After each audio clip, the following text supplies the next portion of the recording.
بسم اللہ الرحمن الرحیم الصلاة والسلام علیک یا رسول اللہ صلی اللہ تعالی علیہ وسلم۔ تمام اہل ایمان کو السلام علیکم ورحمۃ اللہ وبرکاتہ۔ میں ایک بار پھر سے حاضر ہوں الحمدللہ ایک نیا سیشن لے کے۔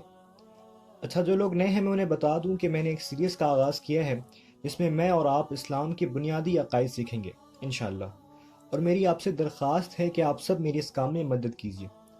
اب آپ میری مدد کریں گے کیسے؟ تو وہ آپ ایسے کریں گے کہ اگر مجھ سے کوئی خطا اللہ نہ کرے ہو، لیکن انسان ہوں، اگر ہو جائے تو آپ میری اصلاح ضرور کریں گے۔ اور دوسری اور پیاری سی مدد کہ آپ سب میرے لیے دعا کریں گے انشاءاللہ عز و جل۔ اپنی دلچسپی ظاہر کیجیے، پھر انشاءاللہ عز و جل میں اور آپ ہم سب مل کے سیکھیں گے اور دنیا سے فخر کے ساتھ کہیں گے کہ yes we are Muslim, I am proud to be.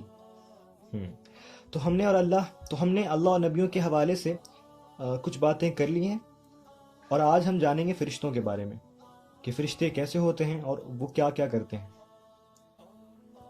تو عرض کر دوں کہ فرشتے نوری جسم کی مخلوق ہے، یعنی اللہ عز و جل نے انہیں نور سے پیدا فرمایا اور انہیں یہ طاقت بخشی کہ وہ جو شکل چاہیں اختیار کر لیں۔ تو وہ کبھی انسان کی شکل میں ظاہر ہوتے ہیں، کبھی کسی اور کی۔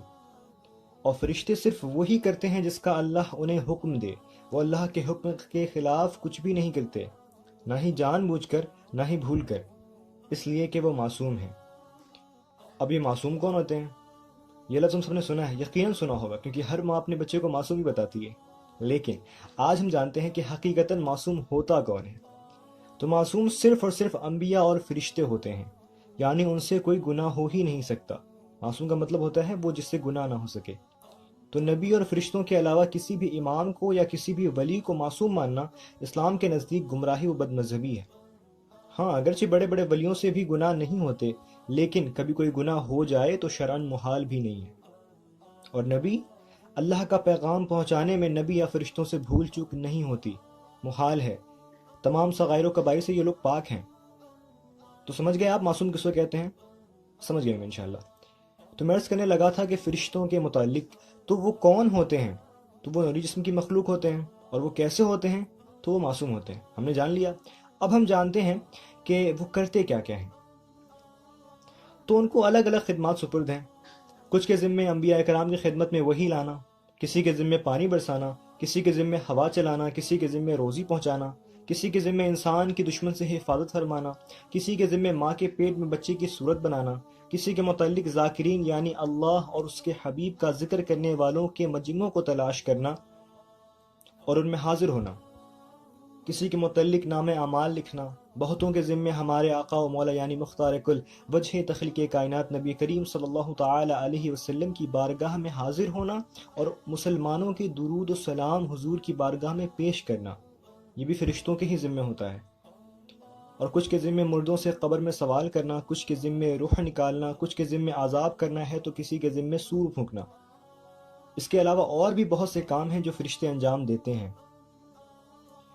اور ایک اور سوال جو ہم سب کے ذہن میں یقیناً کبھی نہ کبھی آیا ہوگا، اور وہ یہ کہ فرشتوں کی تعداد کتنی ہے؟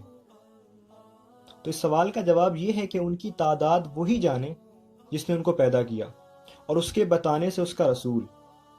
ہاں، 4 فرشتے ہیں جو بہت مشہور ہیں اور یہ تمام فرشتوں پر فضیلت رکھتے ہیں۔ وہ ہیں جبریل علیہ السلام، میکائیل علیہ السلام، اسرافیل علیہ السلام اور عزرائیل علیہ السلام۔ امید ہے یہ نام ہمیں یاد رہیں گے، یا رہیں گے انشاءاللہ۔